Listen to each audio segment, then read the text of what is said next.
Okay. Well, I have a confession to make. So the last episode that we recorded, when I did the announcement, it was the wrong episode number. So I said 275, and last episode was 274, and this one is episode 275. So oops, and I can't change. I can't change them because it would mess up the order of how it's rendered in the list servers for the podcast. Like Apple downloads shows it as 274, and I don't want to. Yeah, so I'm anxious to see if any of the viewers catch it. I don't. We've had people catch it in the past. I haven't made the mistake in a long time, but it is what it is. On this episode of the John1911 Podcast, getting ready for hunting season. Did Russia cut more cables? The Danchenko problem, and 2 dads, 2 guns, and 2 daughters shot. Okay, good morning, everybody. This is Danny and Marky, and this is episode 275 of the John1911 Podcast. Unlike last time when I said it was 275, it was really 274. So welcome back to 275 twice. Danny, how you been? I'm pretty sore. I on my right leg. Somehow I pulled an inside groin muscle, and I could barely walk, and it's into my back. I know how I get it. It's my own fault, but let's just say I'm paying the price for it. You sound a little like low energy Jeb Bush today. All my strength was zapped from doing those indoor Olympics in the bedroom. At my age, hanging backwards from your knees on the trapeze, and trying to do a human catch is a little rough, especially when they miss the arms and just grab Bobo to hang on. Yeah. So this episode of the John1911 Podcast brought to you by Viagra. No, I'm just kidding. It was, and it was just, but it is better than getting high beam stamped on your balls and, bouncing off a dashboard. Yeah, no one knows what you're talking about, but it was, Danny was talking to me about running the tractor. He needs to get down here. No, a snow plow on the interstate. Well, the snow plow. And, and then, basically, then hitting a manhole cover at speed with your plow down. Yeah, and he said, what'd you say? Like it knocked the balls right out of your sack or something? No, when you hit one of those, you go flying off the dashboard and you return back to your seat with high beams stamped on your balls. Yeah. Trust me on that. And we don't get that much. That much snow here. We get snow here, but not like you do up in Chicago. I mean, we'll get a 10-inch. We'll get a sound like a Kim Kardashian. We'll get a 10-inch every couple of years.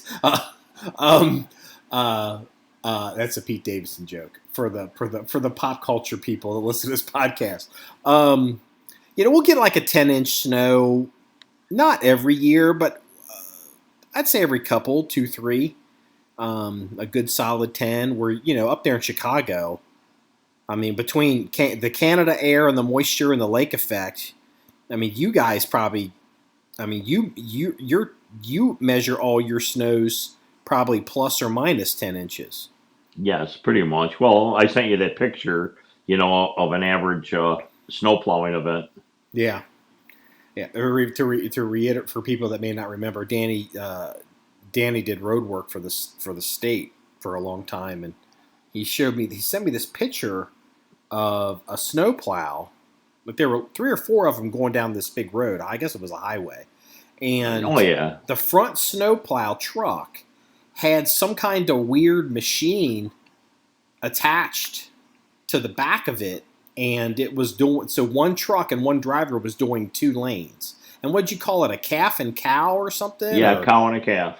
Cow and a calf. So we don't have that kind of stuff down here in Ohio. And maybe in Cleveland, but in Cincinnati we don't have that. So, hey, I always got sadistic satisfaction on having a 10-mile backup, knowing I didn't have to sit in it.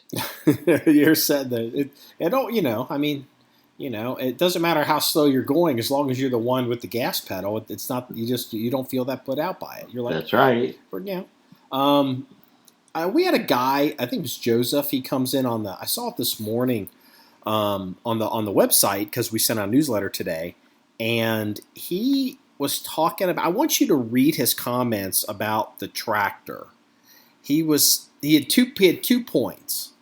One of them was a safety warning, and the second one was about running the tractor in cold weather. But his first one was a warning about how dangerous hydraulics can be, looking for hydraulic leaks. Because they can. We did, and I didn't think about it, but it's 3,000 or 4,000. It's 3,000 some psi, maybe whatever it is in the tractor, and I'm like, oh yeah, I guess it's like a high pressure power washer. I mean, it can, it cut right into you. Oh yeah. And then maybe even like inhaling the stuff too. And then he was talking about, I think he was talking about glow plugs, but something about if you don't do something right, you'll blow up your pump or something in cold weather. You're gonna have to. I didn't see it, but does your does your tractor have a glow plug cold start? It has the. Here's the thing. I'm not sure. Like it's got. I think because when I started this week, it was cold enough. This block heater thing came on. And I don't know if that's, glow plugs internally, so we can, or block heater it, or if it's... Well, it's really simple. Does it say when you turn the key on to wait like 10 seconds before you finish turning the key to start it? If it does, it's some type of a glow plug apparatus in there. Yeah, it's a... It's a symbol, and it's like a bulb with a bunch of squiggly stuff in like a heating element. I had to look it up, and so I guess it does. And I waited, and I don't know if it has to go out before you turn it on or something. I'm not. Yeah, well, yeah, if it's lit up with the heating element lines, and then you have the key onto the first position, and then that light goes out, then it's okay to stay or start rather. What happens if the light never goes out? Obviously, it's not, the heating element is not working. Okay. But it usually does. Is that the type of system you have? I mean, I guess. I know I don't have the external block heater to plug in. Right. So it doesn't, I think you can get that. I did not get, I mean, technically it's a used tractor, so, I didn't want to have to do a bunch of shit. I'll have to check it. So I don't have to look, but that's what he was talking about that. But I think the spell check got him, and so I wasn't that certain, of what he was talking about. But I want you to read the comments because you're obviously the expert on that stuff around here. In case I don't want to make a mistake. I will. Did you get the gravel spread? No.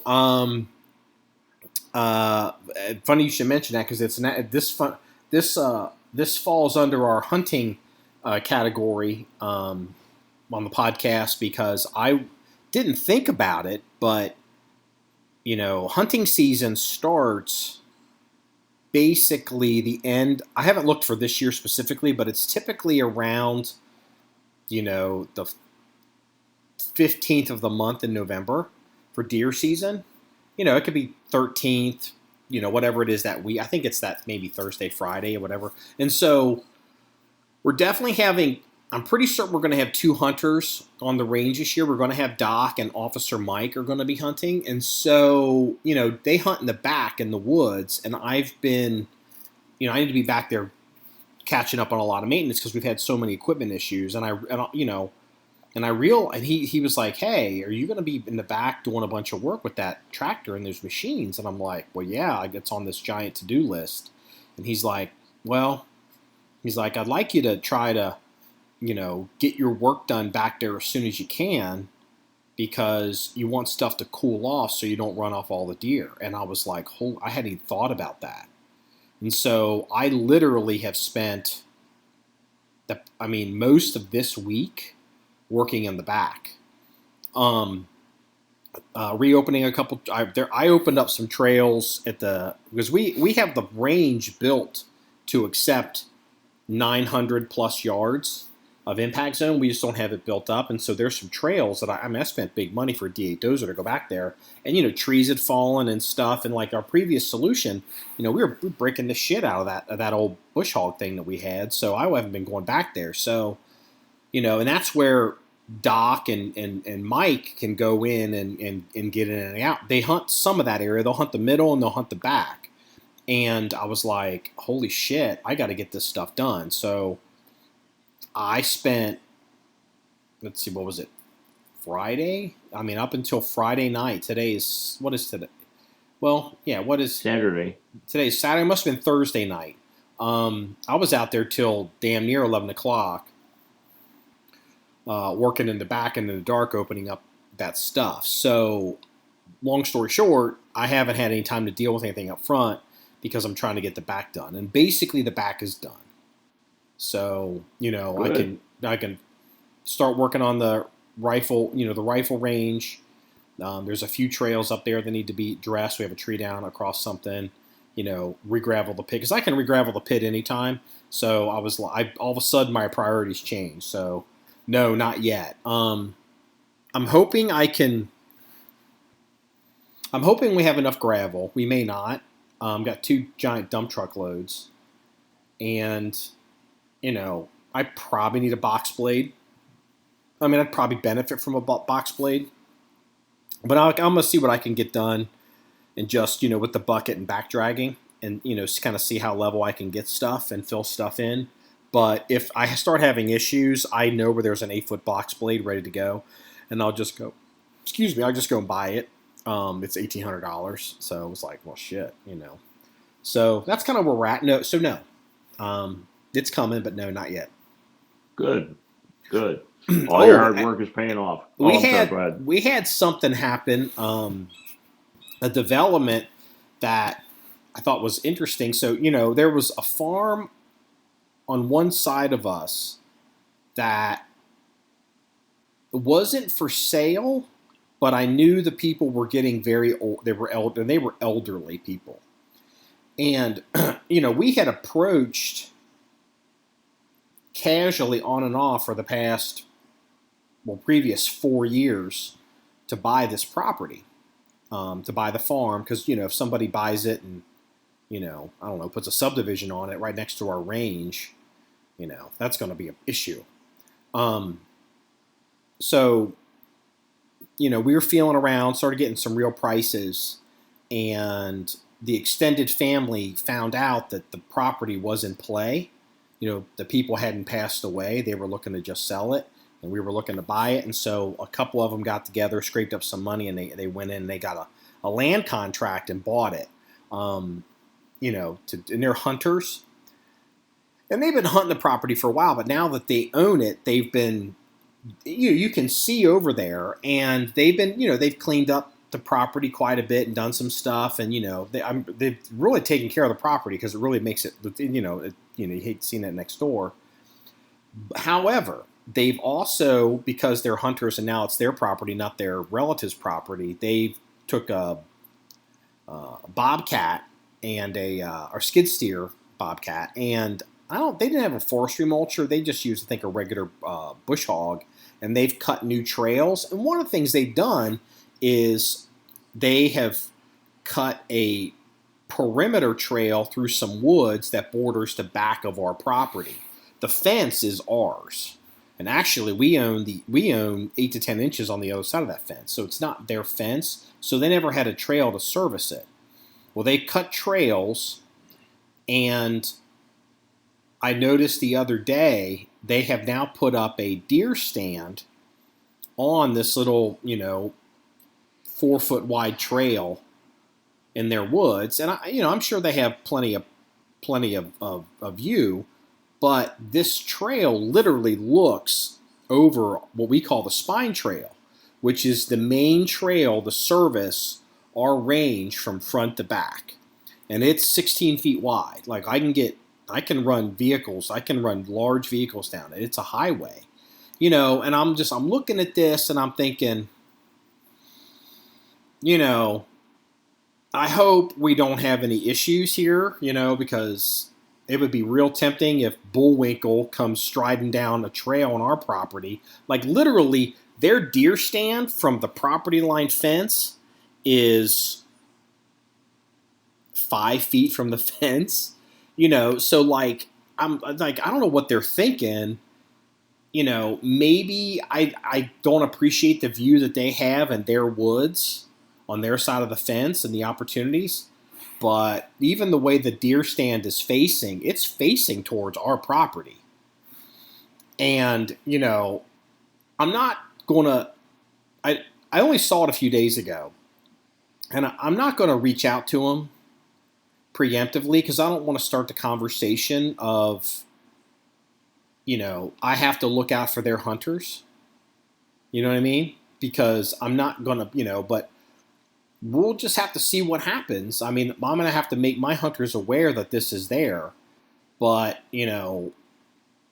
like if I've got hunters, like if Doc's 75 years old, if Doc shoots Bullwinkle down in the bottoms in the back of the 900-yard impact zone, I mean, I have to run a tractor, which is the plan because it's got heat and 2 seats, or we've run the general if it's wet, down that trail to get to Doc and his deer.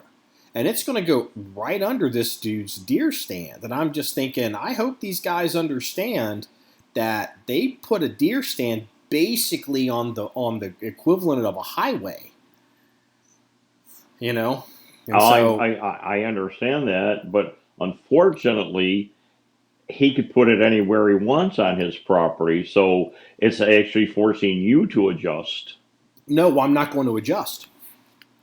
I'm not, because that's the only way I can get back there. Like if it's snowing or wet, yeah, if you look at our range and, from the front of the property, you can see about 500 yards of the range, because that's all we really got open. We got 600 yards open and you can see 5 to 600, depending on where you're at. But the range actual clearing goes farther. We just have to either elevate or push through the hills. And so, to go up and down those hills, like if it's snowing or if it's sopping wet, you're not running vehicles up and down those hills. That's why we have a trail that runs parallel.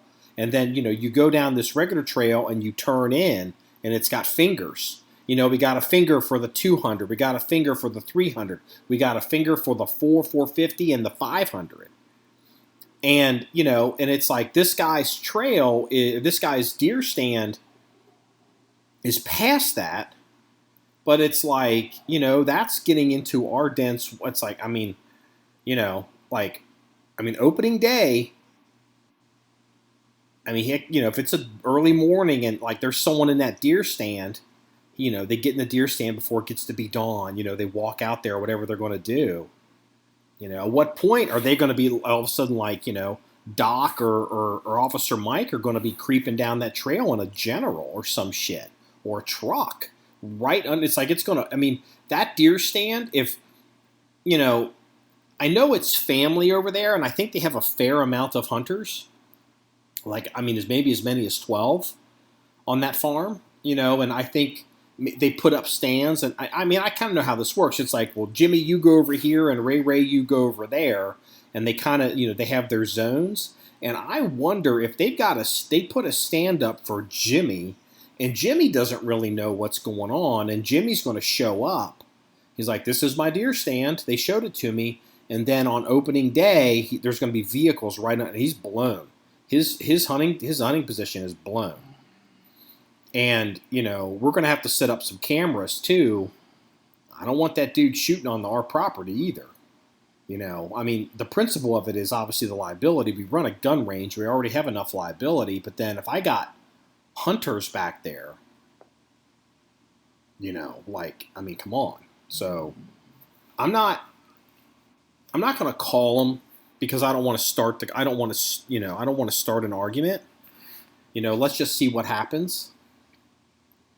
I wonder if he put the deer stand there parallel with your path because he figures, hey, this might be good hunting because your path is already there. He figures there's something at the end of it. It might, maybe that's the honey hole for the hunting.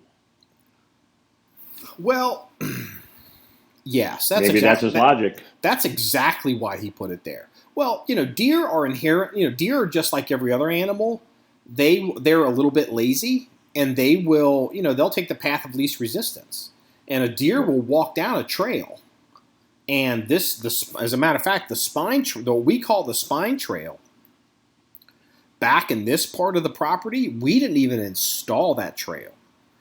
That trail predates us because the previous farmers, they needed that same trail to get to the back of the property. But they were using it to the back of the property to, get access to perimeter fencing because they had a trail around fencing. Like where we have the rifle range and that was all dense woods. They weren't coming through there. But this is the only flat part of the property up there.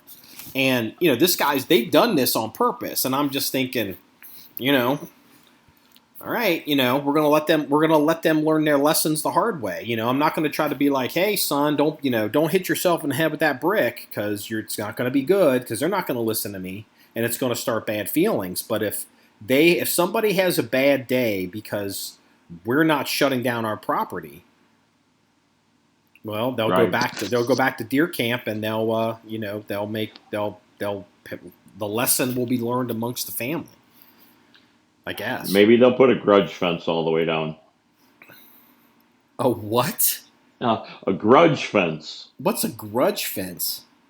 When two neighbors live next door to each other and they don't get along, right down the property line, they put a 6-foot high solid fence so you can't see in, and that's called a grudge fence. I had my neighbor put one on me. Oh, she hates me. She hates me. Oh, I can't see why. What could you possibly find Christian man such as yourself? Yeah, that's it. Me and Attila the Hun are brothers. But anyway, she put it right down the property line, and the ordinance in the city is you can't go past the house itself because you have to be able to back out of your driveway and see the street, of course. So she put it right down to the inch, right where the end of the house is. But the problem is she bit herself in the ass over it because she's very nosy. Well, now she can't see anything going in, and she's totally insane over that fence, always worried about it. Well, instead of offset maybe a foot and, putting it down a foot off the property line, she went right down the property line. So one day she decides to talk to us. Now, this is a solid cedar fence. One day she decides to talk to us and she goes, I still have 1.5 inches of property line on your side.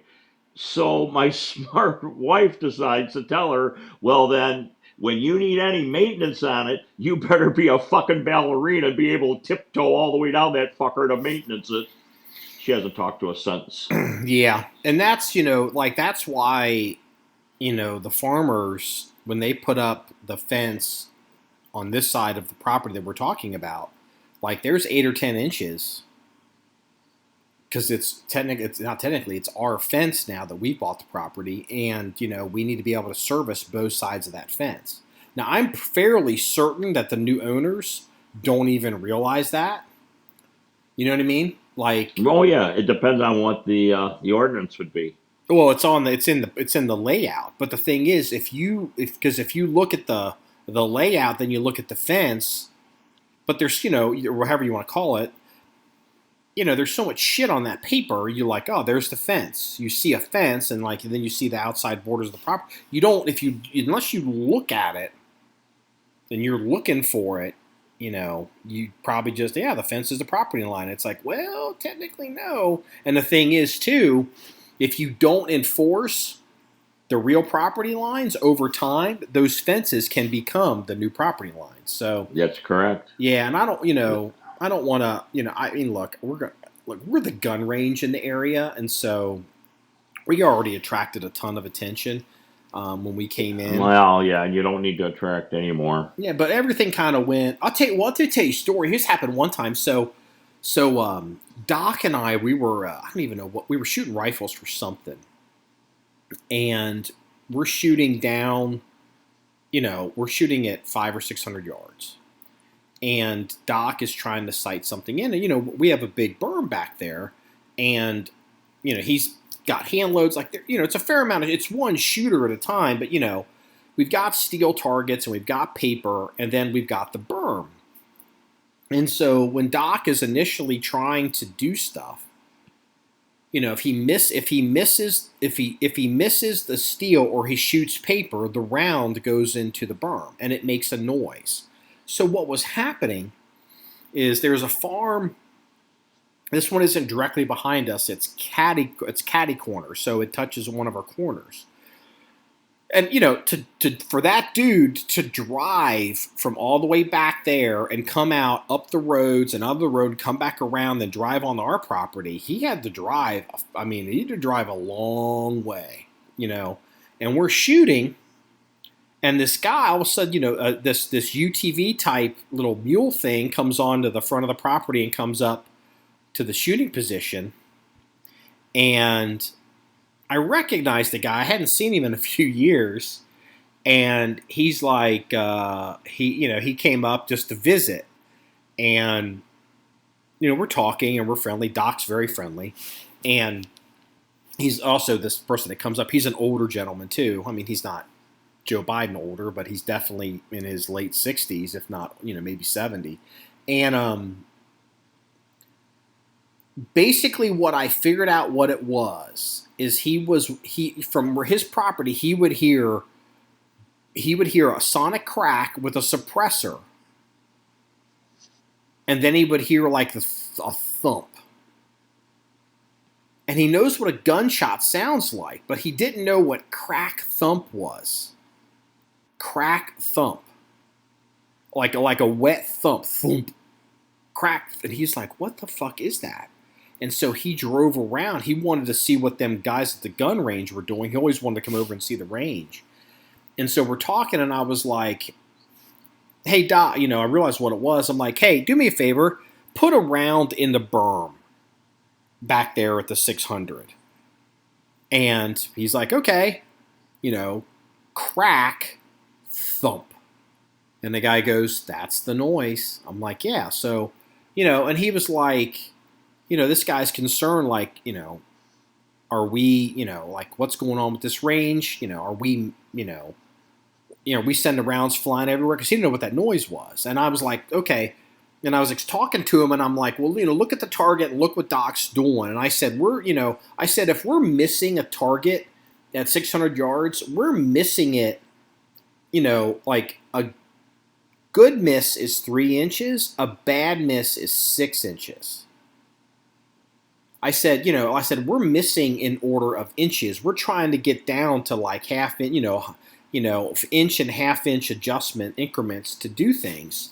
And he was like, oh, and then we talked about a little bit more about, who shoots at the range and snipers and all that kind of stuff. And he was like, okay. And he was like, yeah, you guys know what you're doing. I'm like, yeah, we do. Yeah. We don't take shots on the John 1911 range. We make shots.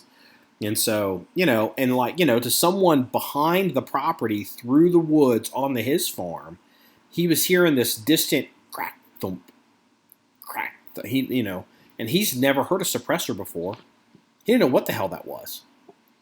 Well, at least he found out the origin of the sound. Yeah. So, the thing is, my point is, I have different stories about interfacing with different neighbors, as we built the range.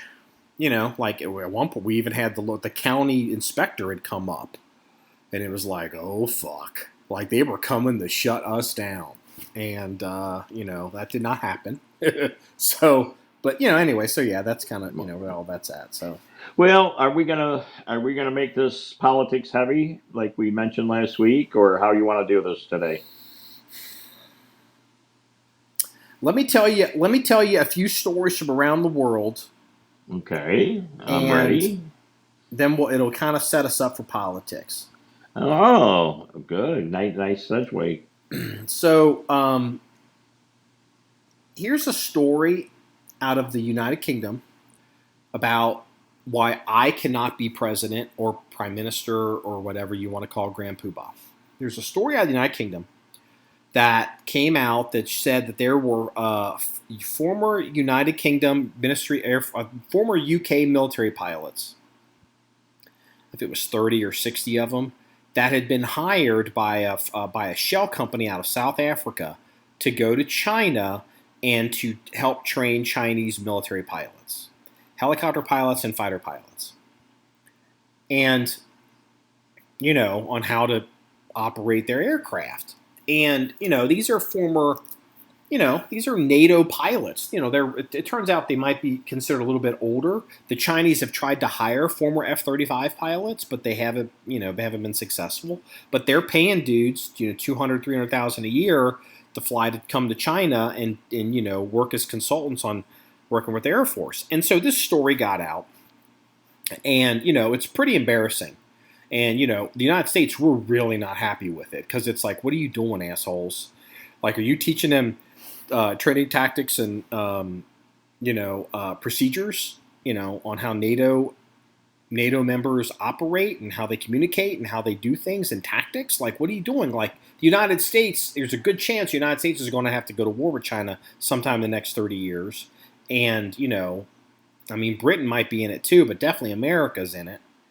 And, and apparently the UK government at some point, even when this started to break, the UK government, their consulate, their embassy in China approached these members, they're now civilians, and said, hey, we think you should probably stop doing this, and maybe you should consider going home.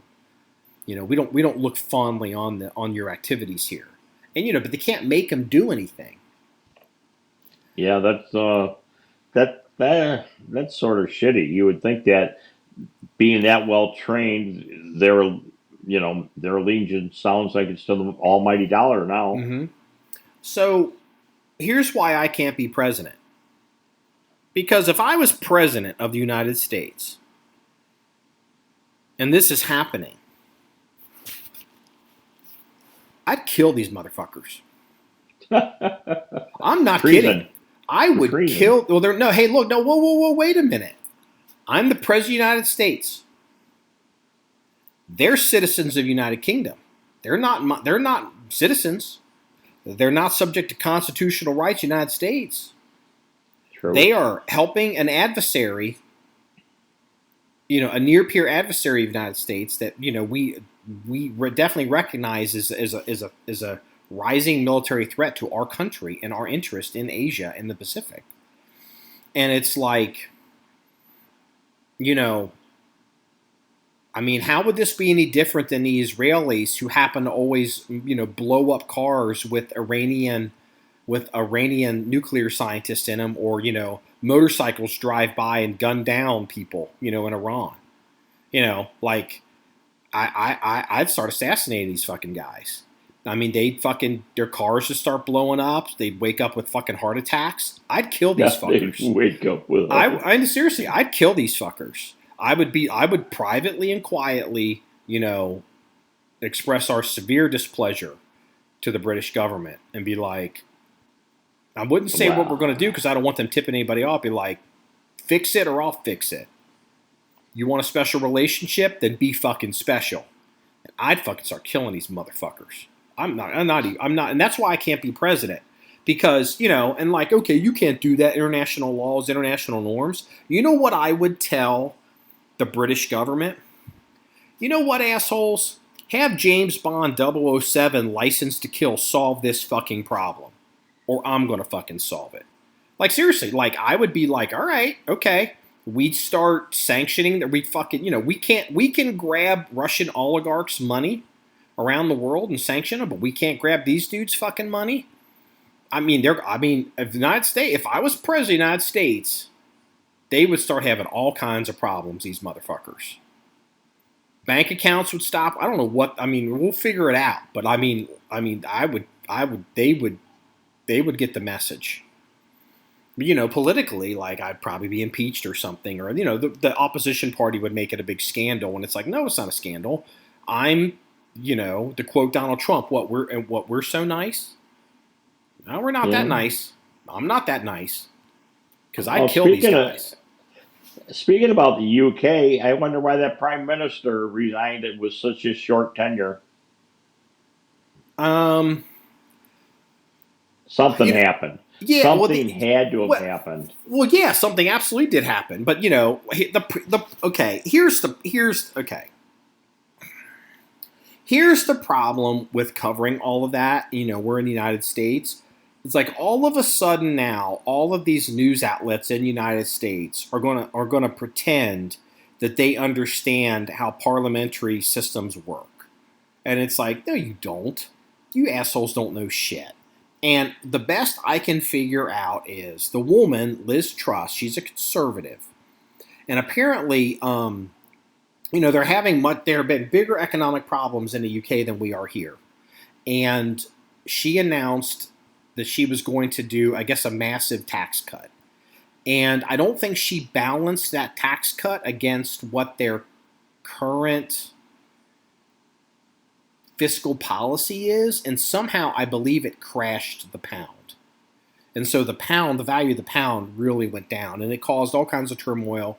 And the thing is, in parliamentary government, it's a coalition government. You get the votes, you get people to support you. Like if Lord so and so of whatever, he supports me, he can get me a vote, and he's got 3 people that'll vote with him. But then I'll put him in the government or something.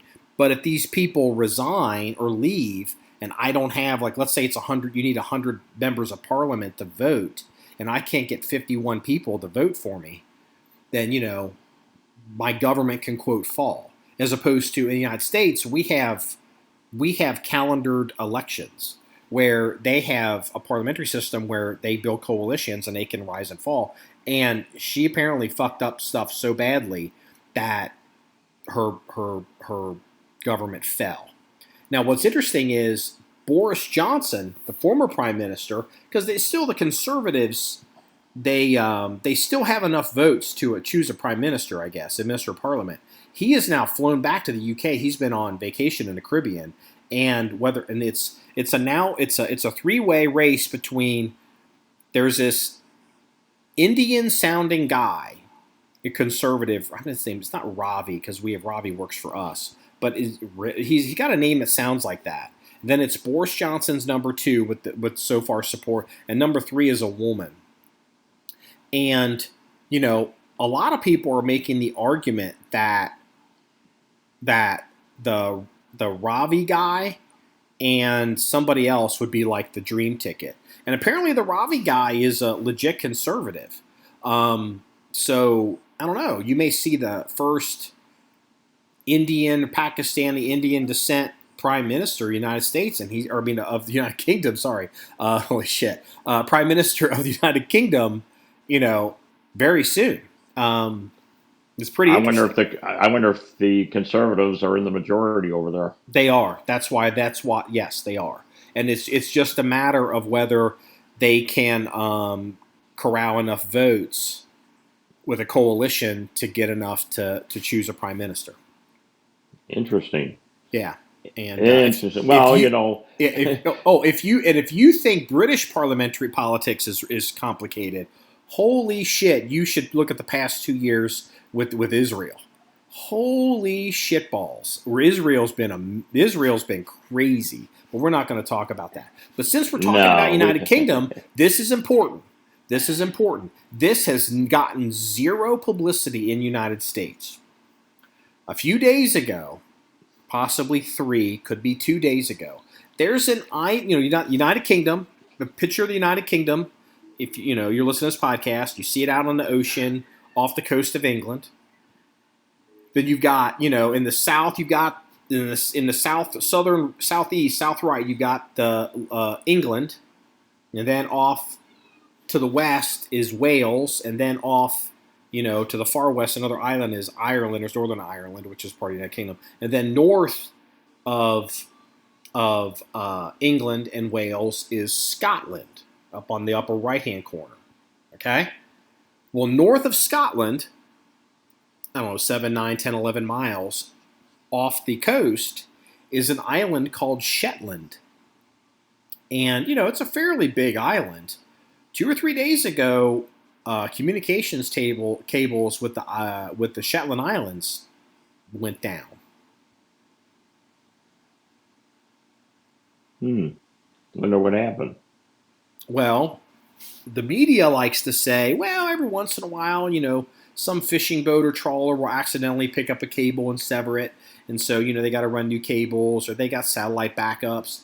But nobody's reporting on it, but they're wondering if some people are wondering privately if the Russians didn't go under with a submarine and go cut those cables. They would have probably had the bid. If I have to look at the islands, I'm pretty certain these cables don't cross international waters because of the 12-mile limit. So you get 12 miles. In theory, you could get 12 miles off of Scotland and you could get 12 miles off the Shetland Islands. So that's a 24-mile maximum range. And I think these islands are closer than 24 miles to the mainland. And so, in theory, if the Russians had cut these cables, they came into British territorial waters to do it. And we'll see over the next couple of days if this turns out to be a Russian operation or if this is, or maybe they're going to be like, oh, yeah, Joe Biden cut the cables just like he did Nord Stream. No, he didn't. Joe Biden didn't fucking do that. So keep that in mind. So anyway, that's world politics as to where we're at in the world. Well, we have a couple things going on in local politics too, Yeah. I mean, it's kind of, in the politics of the United States, I find it kind of bothersome that people make the argument like, okay, like this. I'm going to talk about the U.S. politics in Ukraine with the Ukraine war, because it's a war, okay? First of all, it's a war, okay? It's not a declared war with the United States, but it's a war. It's a proxy war between, the West and Russia. There's just no two ways about it. I support, look, two things can be true at the same time. Is Ukraine a shithole country? I'm sorry to tell all y'all, but yeah, it kind of is. I'm not saying it's as bad as some other shithole countries that Donald Trump was talking about, but it's a pretty corrupt country. I mean, it's a former Soviet, Eastern European bullshit corrupt country. So just because Ukraine is a shithole country, and I'm not saying Zelensky or anybody in Ukraine is George Washington. The Ukrainians obviously don't want to be Russians. Okay? Like, that isn't this idea that Ukraine was somehow the aggressor in this war is like fake ass bullshit. Now, with that being said, I don't want the U.S. to go to war with Russia. Okay, over Ukraine. I don't want our troops directly in conflict. All right. However, if there are people in the United States who disagree with me because they either are isolationist, and this is an argument the left. I'm going somewhere with this with your politics. The argument is that that conservative isolationist members of the right in the United States, if they get power in Washington, if they get power in the House and the Senate, but particularly the House, that they will stop wanting to support the Ukrainian fight for independence for various reasons. They're afraid of a nuclear war. They are afraid of American intervention and all this other kind of stuff. Those are all legitimate concerns. I am on the opposite position of those concerns, but just because I'm on the opposite position of those concerns, I will not say that these people in the right that want to take a breather or reevaluate what we're doing with the Ukrainians, they're not puppets of Putin. They're not puppets of Putin. They're not puppets of Putin. They're not. I want you to say that 5 times very quickly without stuttering. That might be the podcast title. Yeah, puppets for Putin. Yeah. I can't even say it. Puppets for Putin. But it's like Hillary Clinton comes out. She's like, members of the Republican Party that are like, pro Russia or pro Putin, or they're Putins, whatever. It's like, bitch, shut the fuck up. It's like, and I hate this shit. And the media does it too. Now the media started picking up on it and basically being like, all these pro-Russian Republicans. It's like, really? We just went through this with fucking Donald Trump. Now we're doing this again. Really?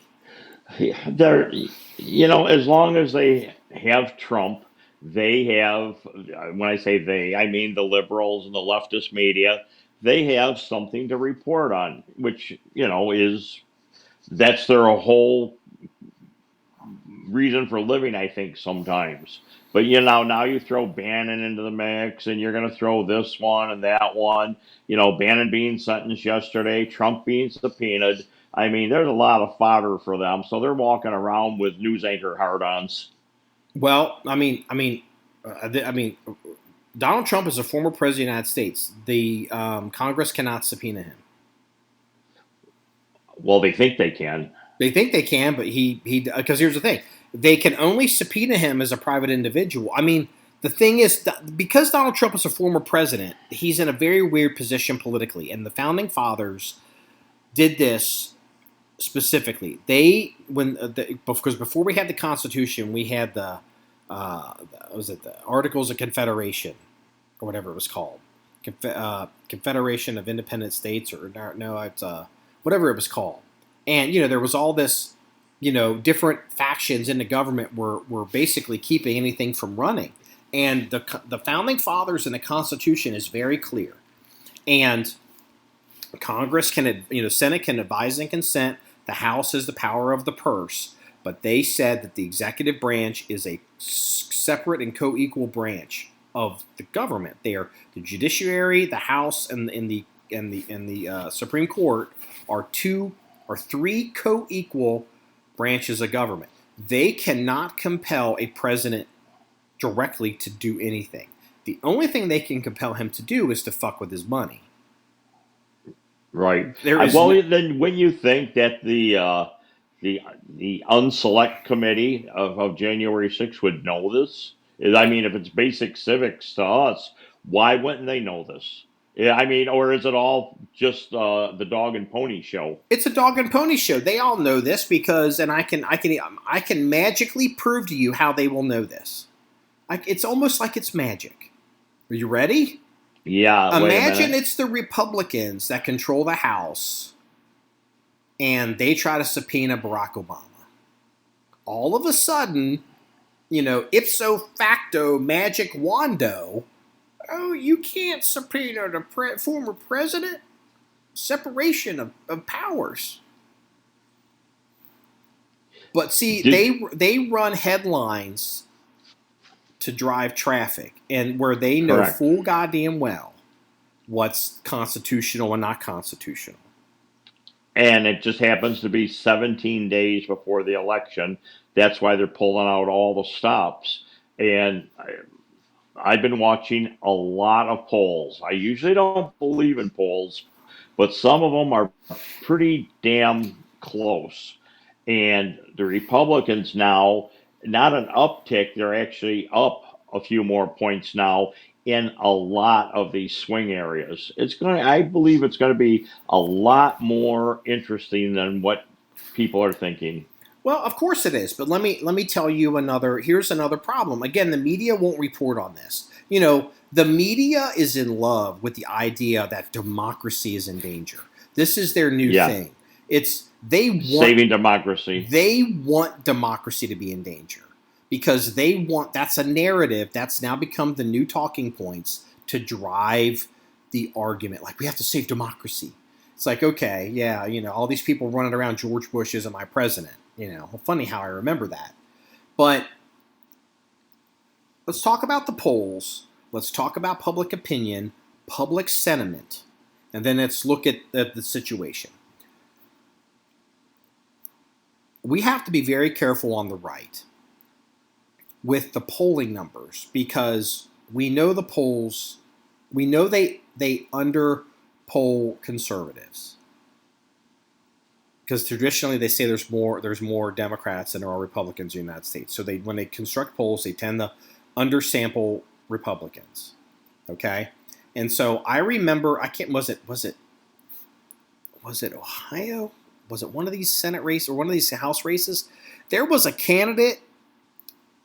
The polls said this candidate. This is how fucked up the polls are, and we have to talk about this on pod.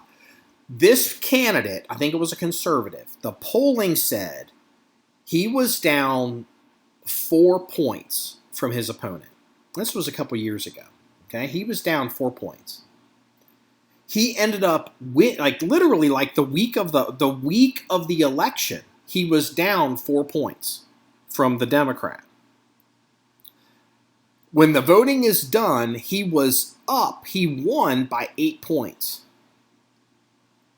So we have a poll that was bantied around the country by all these news outlets. All these polls are all, so you got to take the polls. And then Republicans are like, I don't trust the fucking polls. It's amazing how Republicans don't trust the fucking polls until suddenly the poll numbers switch. And they're like, we're up. But here's my point. This race, the dude was down by 4. He ended up winning by 8. That's a 12-point margin of error in a poll. That is not statistically possible. A 12-point error or a 12-point that dude didn't swing that election by 12 points. That is a poll that doesn't work.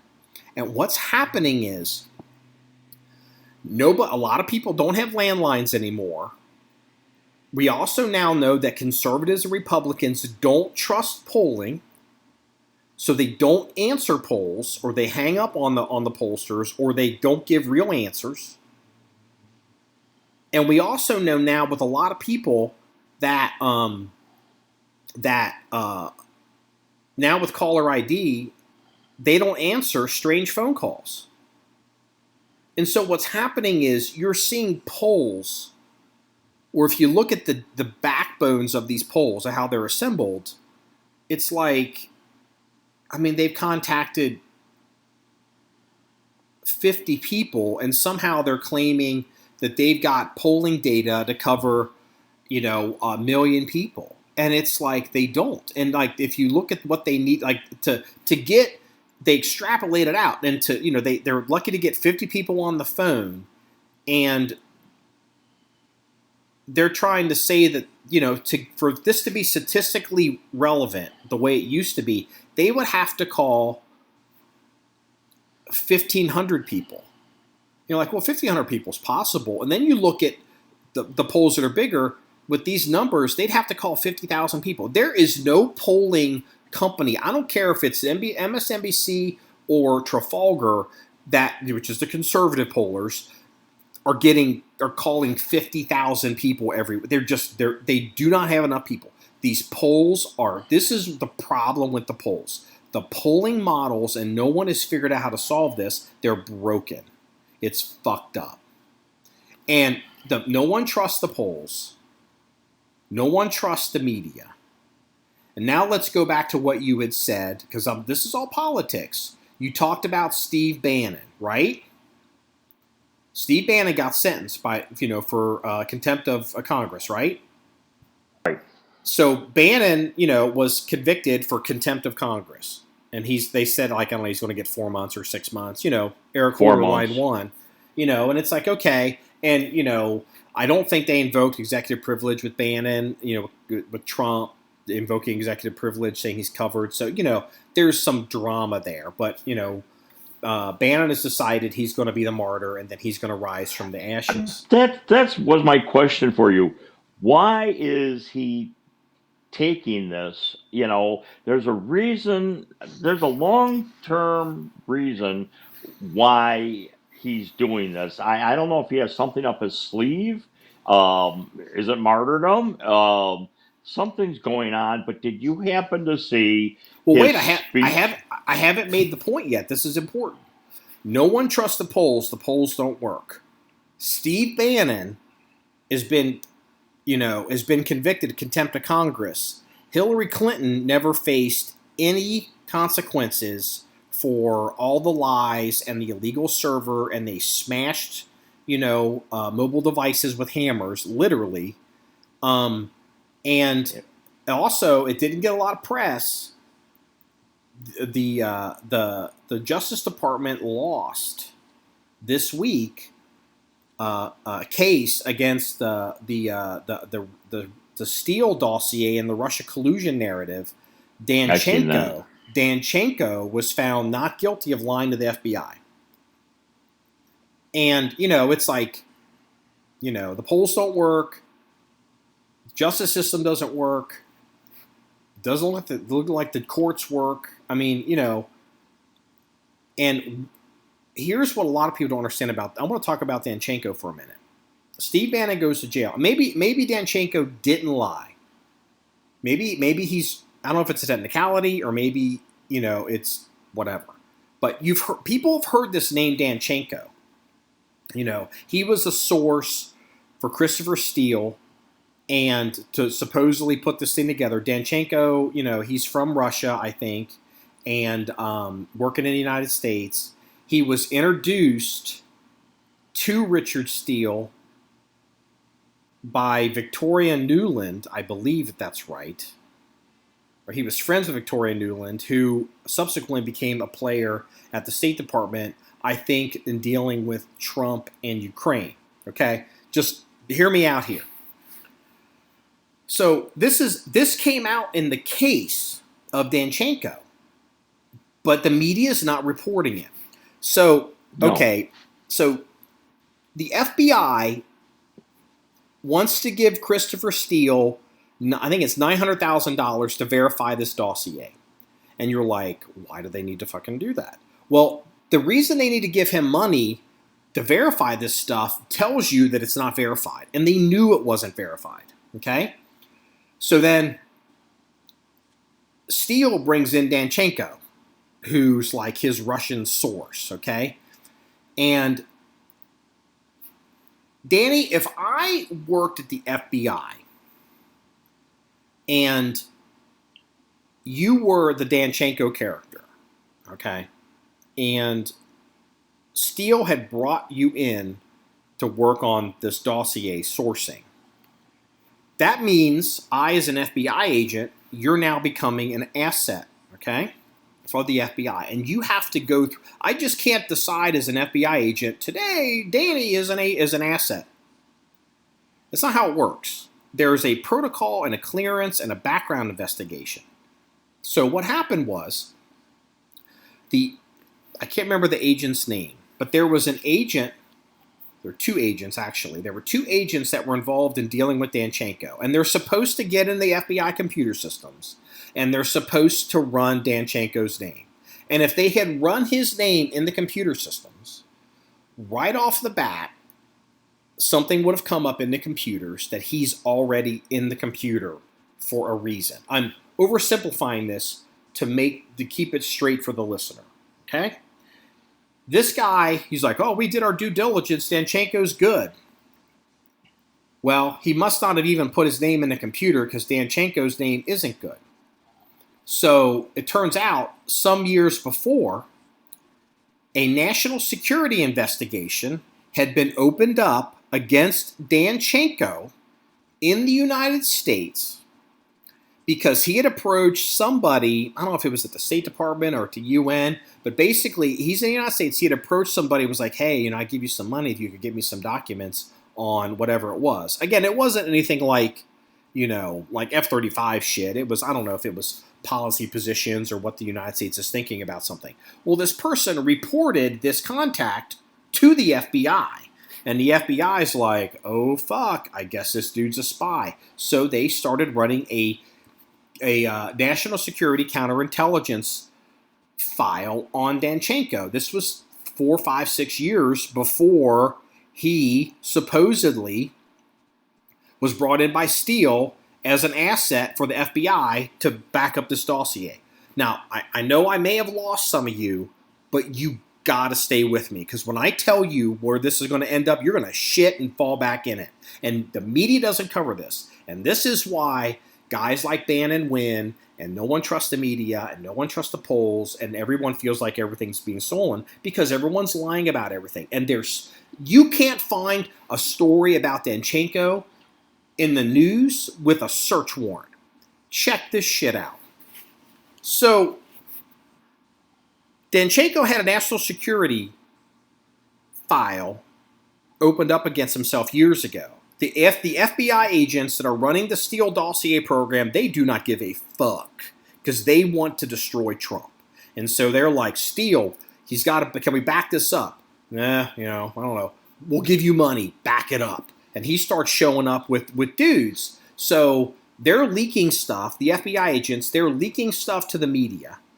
The media is running stories on it. So they got this dossier. They're going to the FISA court, and they're saying, this is why we want to tap Trump. This is why we want to do this. And they're like, man, this is kind of, is this verified? And what they'll do is these two agents, they would turn around. We know their names now.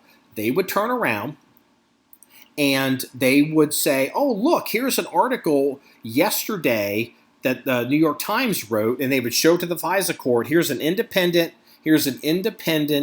corroboration of the story because it's getting around. This must be real because now the New York Times has it, and the FISA court be like, all right, start tapping Trump's lines. Start doing this, start doing that. Remember, they all said Trump was crazy for tapping his lines. This is how they did it.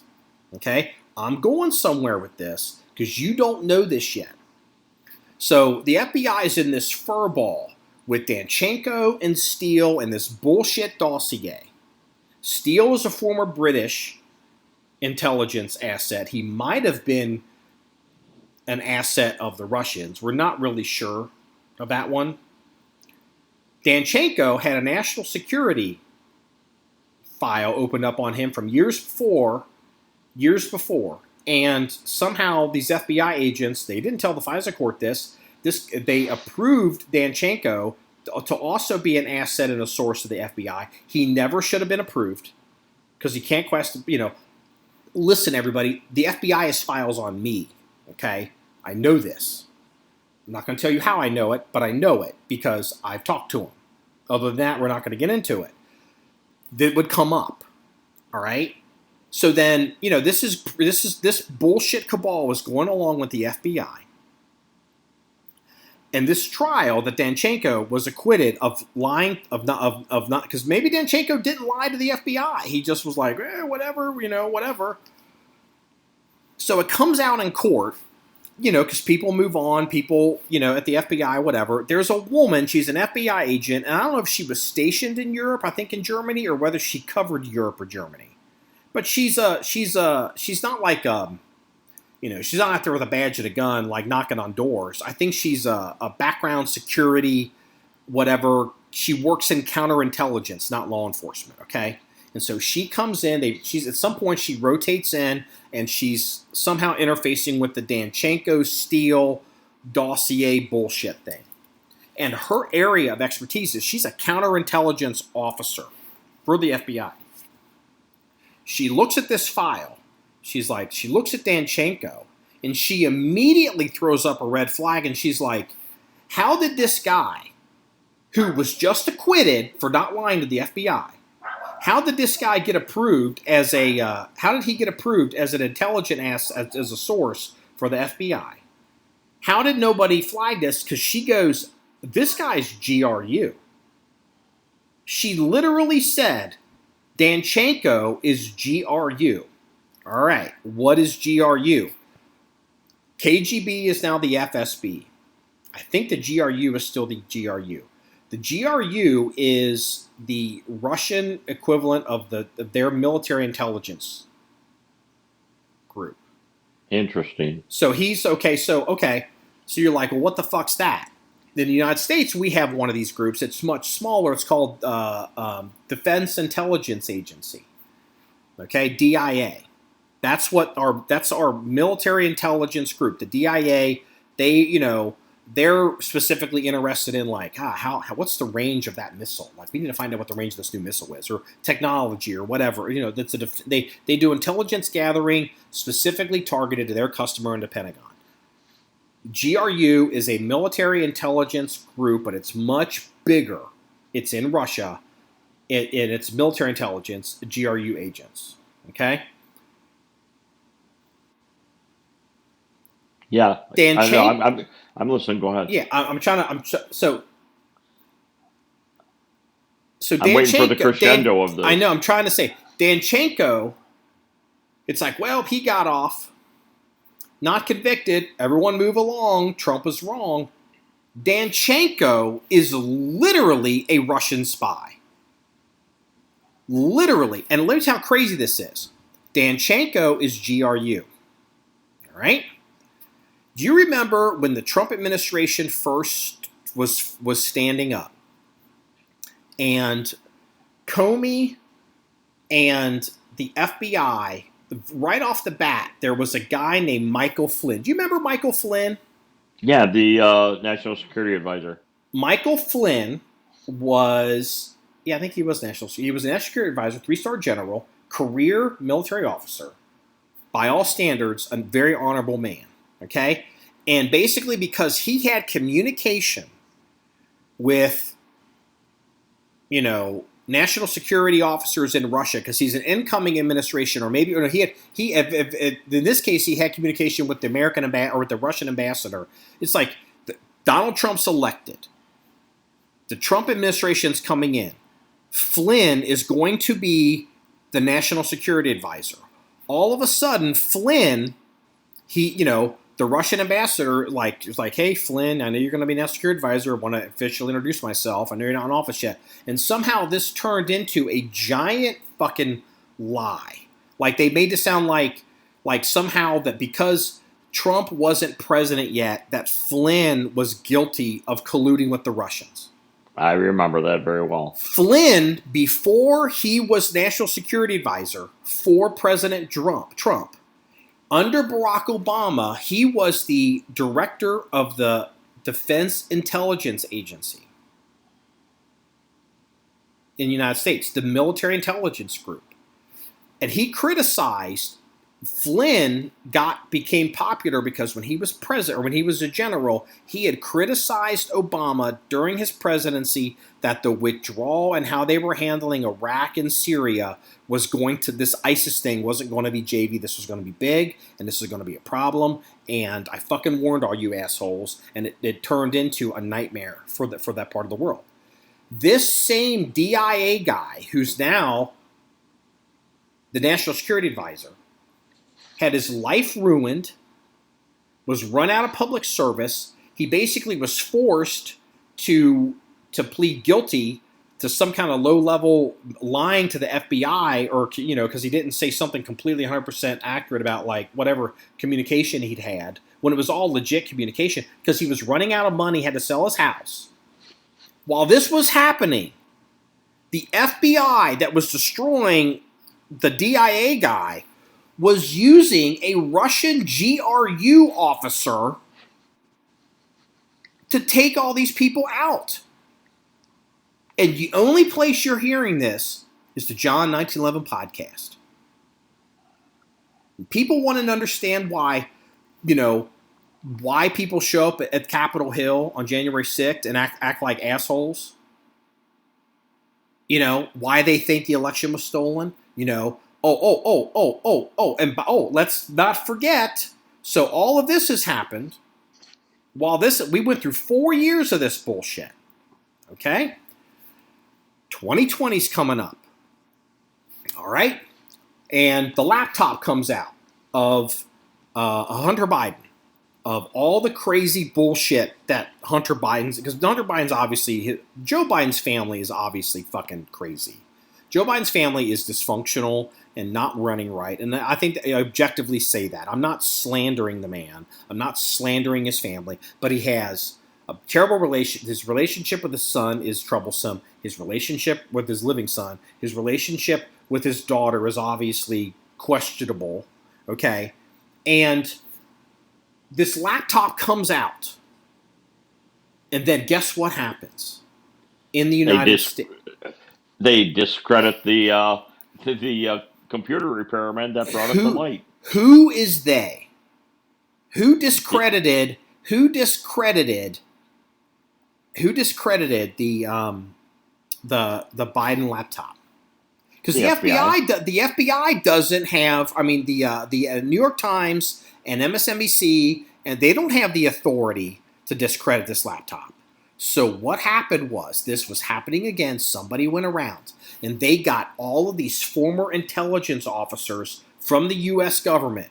The one that really breaks my heart is the guy that used to run. He ran I think he ran DIA, and then he ran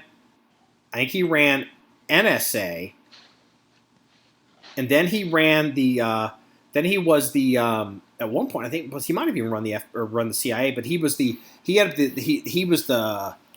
one of the first DNI, Director of National Intelligence, which is an office that was created after 9/11. It's a new level between the CIA and the White House, like a senior guy that can look at all the intelligence, and it was all these former U.S. intelligence leaders, the former CIA guy, a bunch of former CIA guys, former DIA guys, FBI guys, and they all came out and signed this letter, like 15 of them, and said the laptop looks like Russian disinformation. So it's like, all right, and well, that turned out to not be true. They all lied. They either lied or they had no way of knowing.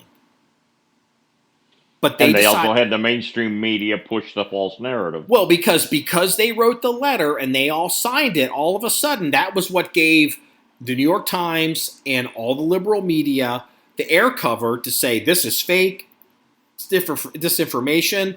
This is 2016 all over again, and that gave Facebook and Twitter and all the social media outlets the ability to be like, delete, ban, delete, ban, delete, ban, delete, ban.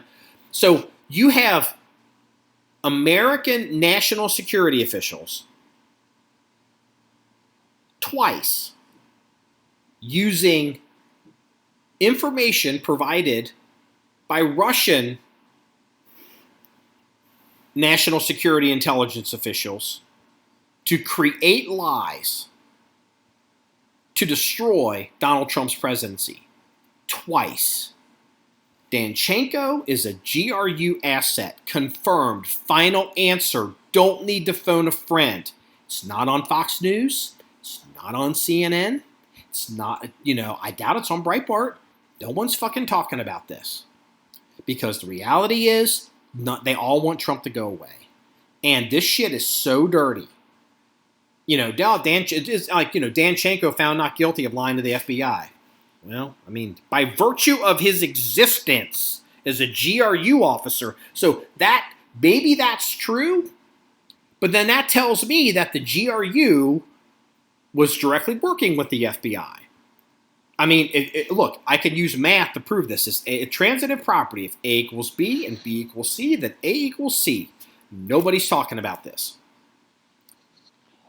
Well, here's the thing. The Clinton campaign hired Russian intelligence to create false flag, which is a buzzword, flag, false narrative, slanderous stories about Donald Trump to either stop him from being elected or to get him removed from office when they lost. And this all comes from Hillary Clinton and her people, and then the swamp people in Washington ran with this. And now it's coming out. All this shit comes out in court about Danchenko, and nobody's talking about it. You have to read the court transcripts to hear this. Well, and you got it from us. Here's my question. When the Republicans take over the House in 17 days, whatever, hopefully, will they use their power of subpoena in the House and do to these people what has been done to the Trump people? Congress didn't destroy Michael Flynn. Congress didn't destroy Trump's presidency. Congress will they hold these people accountable? Congress didn't spy on these people or go to the FISA court to get warrants against these people or proffer GRU assets as reliable sources to use against the United States president. That was the Justice Department that did this. That was the FBI that did this. This is so bad. And But Congress could subpoena these people and start asking questions to bring this to the forefront. Well, okay. This could also all come out in court, and the world could crack in half, and the American political scene could change forever. And we could be like, remember, like American politics, you went through pre-Watergate and post-Watergate. Sorry, I had to cough there for a minute. You go through pre-Watergate and post-Watergate. We could easily have, if the media was so inclined, with the Danchenko story and the Steele dossier, we could say pre-Russian collusion, post-Russian collusion. We're never going to do this again. Well, nope. the reason I brought it up is, did you happen to see Bannon? We were talking about Bannon. Do you happen to see his speech yesterday?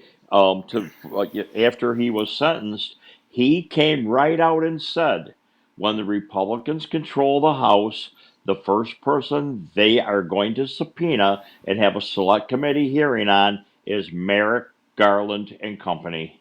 Look it up. He actually said that yesterday. So I'm thinking that he's thinking there's going to be a whole shitload of payback. Well, okay, all right. So as a conservative,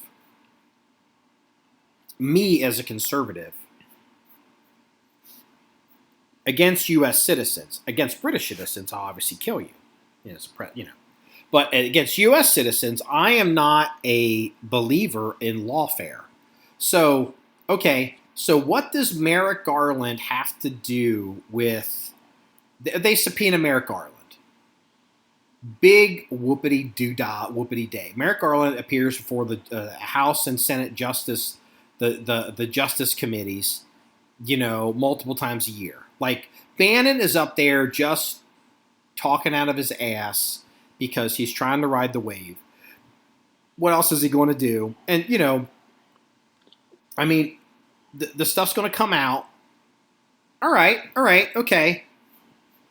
Let me ask you this question. 2012, September of 2012.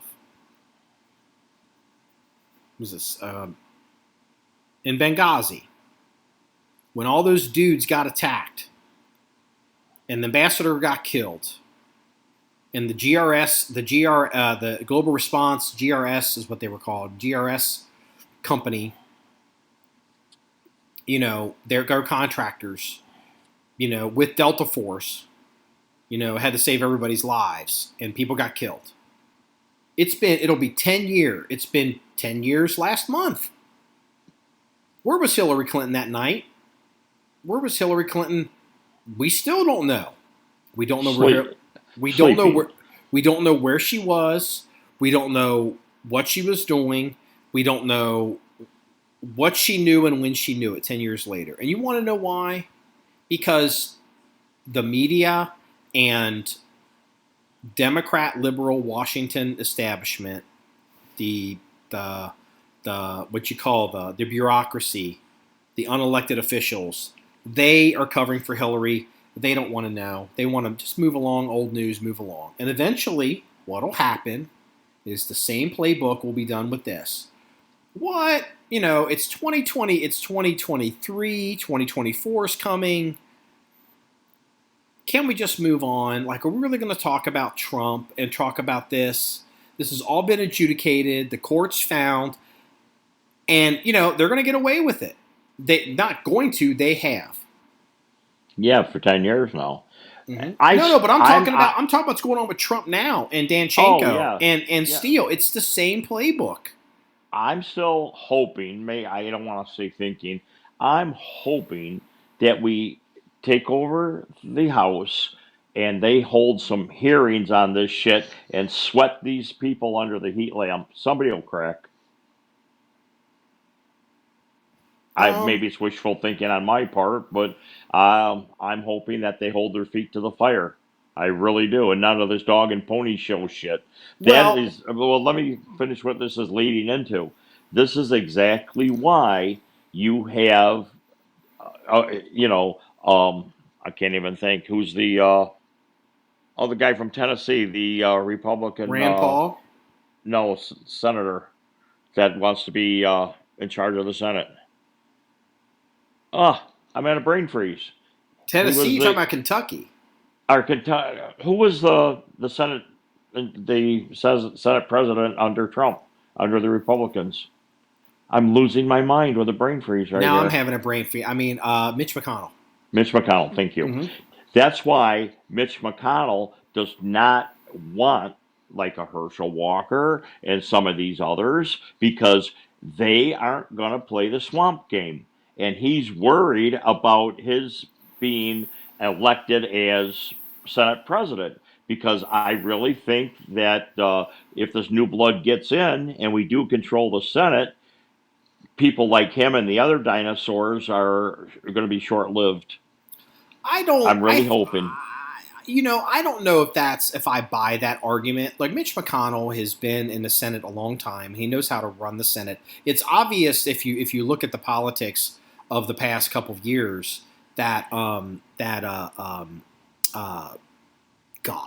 guy from New York who's now the Senate Majority Leader, Schumer's had so many mess ups with trying to round up votes and move legislation along, and embarrassments. It's obvious Schumer's been very good at being, talking in front of a microphone, shit talking, the people in power, but it's obvious Schumer doesn't actually know how to wield power in the Senate. Nobody doubts Mitch McConnell's ability to wield power, and you have Mitch McConnell to thank for the justices that Trump appointed.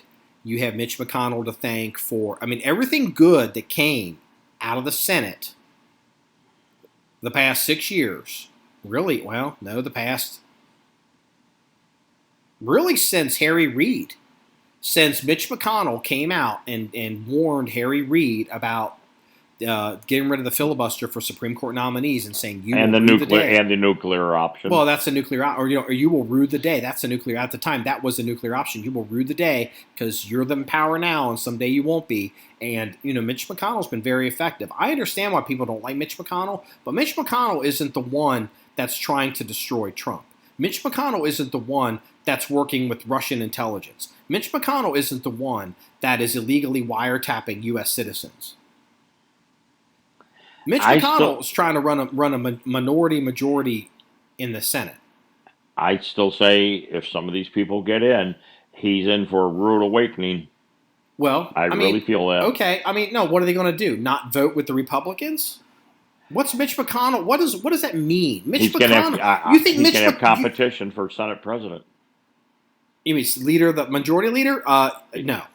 No. There is no way, no how. No, there is nobody in the Senate on the conservative side that is even remotely in a position to knock out Mitch McConnell as the majority leader. That's not even. Well, who is it? Cruz. Nobody likes Ted Cruz. You know that, right? Nobody likes McConnell. Everybody likes Mitch McConnell. Mitch McConnell can actually get votes and get things done. Nobody likes Ted Cruz. Like, for real. No one likes Ted Cruz. I don't know. I don't claim to know why. I don't know why. But no one likes Ted Cruz. Something about how he behaves in private and what he says and what he does in private. The Senate doesn't like him. The Republicans in the House don't like him. There's something about Ted Cruz nobody likes. That's why they have all floated the idea of maybe we should not. Remember when Trump first became president? They were like, well, they can nominate Ted Cruz to be on the Supreme Court. He's a very smart guy, and he's very litigious in his thinking. And it was a way to get him out of the Senate. I will bet you $1,000 Ted Cruz will never be the majority leader in the Senate. Because nobody will vote for him. They'll vote for any other Republican to choose the majority leader. Now, I'll tell you the person who's in trouble, the person who's in real trouble in Congress on the Republican side is the guy in the House, the minority leader, right now. What's his name? From California. Geez, I'm having brain farts today like you've never seen. I can't. I'll tell you, if you want to talk about a young gun that's out to get him, is it Lisa Stefanik or Stefanik, Yeah, who's from New yes, York? I love that lady. She is, well, I don't know enough about her to know, I've learned not to say shit like that because then it comes out like, oh, she's a GRU fucking agent. I mean, I don't know, but she seems to be popular, and she has been coming after that guy, and she's trying to round up the votes to see if she can't become speaker. And what about Jim Jordan? She's got a real shot. Jim Jordan, there has been talk about Jim Jordan, and I don't know if Jim Jordan wants to be speaker. I mean, I think, okay, like, look at it this way. There is a possibility that what would happen is, like, let's say, and this is Mark Meadows. No, not Mark Meadows. Yeah, it's Mark Meadows. Or that's not Mark Meadows. That's the guy who used to work for Trump. Right. Driving me. That's Kevin McCarthy. Kevin McCarthy is who it is. So go back live. I just had to look it up. So there's a possibility like someone like Stefanik, Stefanik, whatever her name is, like let's say she's trying to be speaker. Or let's say Jim Jordan's trying to be speaker. And, they're trying to get the votes, they're working the groups, and this is how, again, notice what I'm talking about here, because you've got to get people to come on board. Like, if you support me to be speaker, maybe I'll put you on Ways and Means Committee, or I'll do this, or I'll do that. And, let's say for example, let's say Stefanik, she's counting heads, and she's like, well, it doesn't look like I got the numbers, but I got, to make it the speaker. But I don't want McCarthy to be speaker, or I don't want McCarthy to be speaker. So, she's like, she throws her support behind Jordan, or vice versa. Jordan doesn't want McCarthy to be speaker, and he doesn't quite have enough juice to cross the finish line. He puts his support behind Stefanik. And, she agrees. She'll be like, yeah, Jim Jordan, I'll put you on the whatever committee. You can be the chairman of this, and you can run all the questions, and you can set all this up. This is how it's done. What I just described to you, for some reason, Ted Cruz, they want to punch him in the fucking face in the Senate. No one likes him for some reason. I don't know why. No, but actually, if I was a congressman over on the House, I'd vote for Marky Taylor Greene for Speaker of the House. Well, yeah, I wouldn't. Yeah, I don't know enough about her. Okay. Well, I told you the story about MGT, right? Like, this Democrat was talking to me, and he's like, "What about MGT? MGT, all this bad shit about MGT." I'm literally like, "Who the hell is MGT?" And what it was is the liberal media. They talk about her all the time, Marjorie, or MTG. I didn't got wrong. MTG, Marjorie Taylor Greene. And I'm like, oh. So it's like AOC, like everyone calls AOC instead of Alexandria Ocasio-Cortez. And it's like, okay, yeah, I see what's going on here. And, Marjorie Taylor Greene, I don't know enough about her, and I think she doesn't know enough about herself.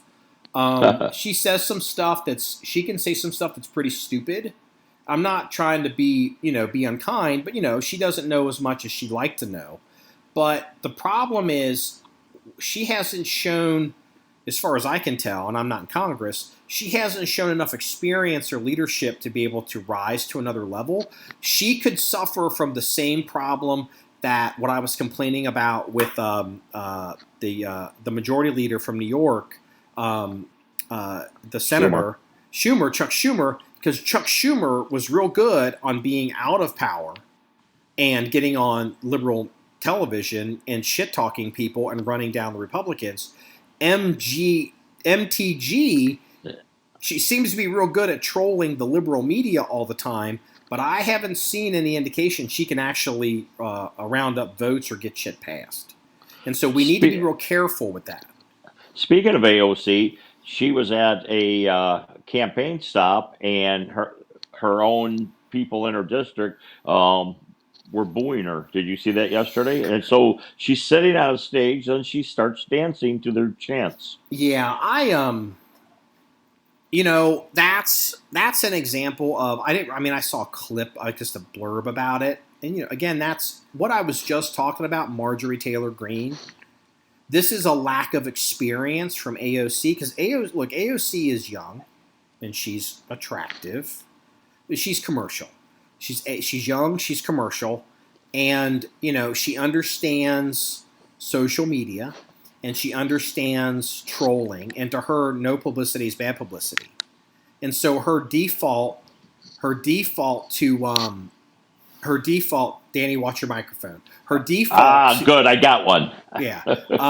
Her default is to just like, nah, I don't give a fuck, whatever. But what she doesn't understand, that shit she pulled where she's bopping to people booing her about the war or about nuclear war or about whatever it is they were yelling at her about, that's a campaign commercial. And it's like, oh, great. Like if I worked, Oppo research, I'm like, that right there, that's a commercial.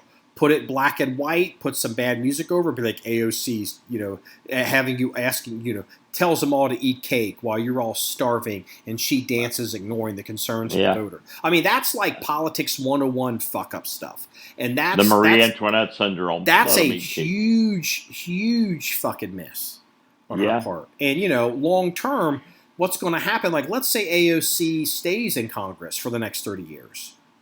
That is a commercial that'll get run. It'll get run every time. Like Ted Kennedy. We all know the name of the girl. Was it Mary Jo Kopachnik or whatever? When Ted Kennedy drove her into the river and left her to die. Chappaquiddick. But what's the girl's name? Mary Jo.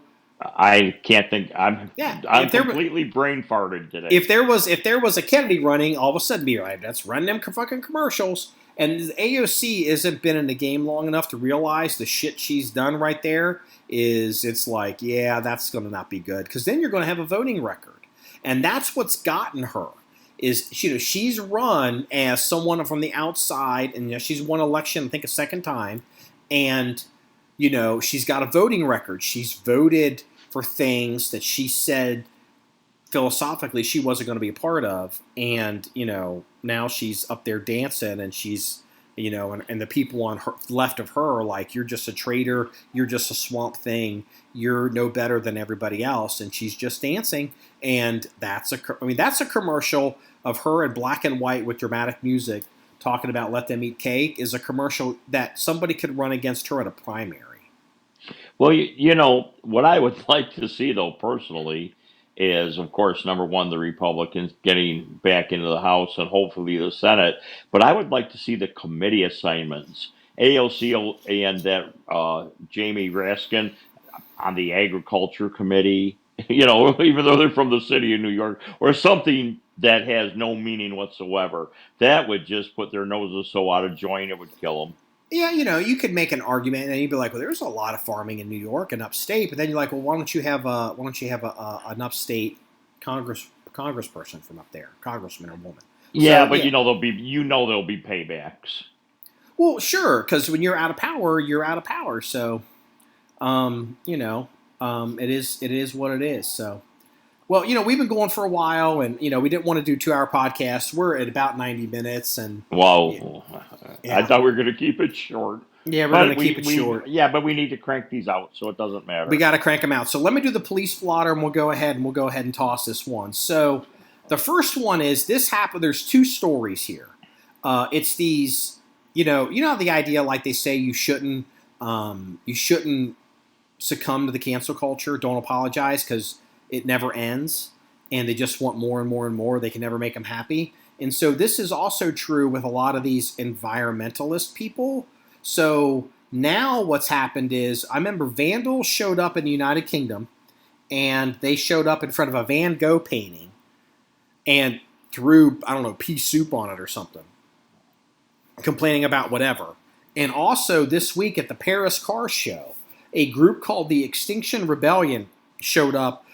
It looked like at a Ferrari booth, and they threw black paint all over these Ferraris, glued their hands to the Ferraris, and then put up some kind of banners. And basically their argument now, and mind you, Ferrari's gone hybrid. Like, I don't even think any of these cars are 12-cylinder. I think they got batteries in them and, and smaller, whatever engines. But now, since you've given them a little bit of taste, now what they're saying is, you as a car company they should not be selling individual models of cars because of how expensive and how bad it is. You're not allowed to advertise. They don't want you to advertise individual models of cars because now they want you to focus on buses and mass transportation. And so now they're at the Paris Car Show trashing all these super rare, expensive cars because now even if you go hybrid, not good enough because now you didn't make a bus. There's the first. Wow. Yeah. The second one comes out of Texas. Mom is infected with STD. And you're like, okay, well, what does that say about her? Hate to say it, but you read, as you read the headline. And then it says, after janitor puts his penis in her water bottle. And so they have this, apparently they've got it on surveillance camera. This janitor, he works at this place, and he has been going around and at night putting like his penis in like the coffee mugs and water bottles and anything he can find. And it's like, you've got to be shitting me. It's unreal. It's like, what the heck? I mean, it's like, so yeah, and he's going to probably get charged with a felony. I mean, like it gives new meaning to the word swizzle stick. Yeah, I mean, you see all these stories like guys that pee in the coffee mug, and it's like, oh man, I mean, maybe I'd want to work from home too. So, I mean, it's just not going to work around That's here. some sick shit there. I mean, there's these fucked up people, and again, it kind of begs the question, these fucked up people going through life, they didn't just show up sticking their penis in your water bottle. I guarantee you there's someone in Texas that's like, that guy's always been sticking his dick in places he shouldn't have been sticking, and he should have gotten help 20 years ago. Because the guy looks like, I think he's So, and then this one's actually a couple weeks ago, or about 10 days ago, and we missed it, but, because we didn't do a police blotter last week, but I wanted to include this one. Florida, 2 fathers are arrested in road rage incident where they were shooting at each other from their vehicles. In each case, the father in each car ended up shooting the daughter of the person in the other car.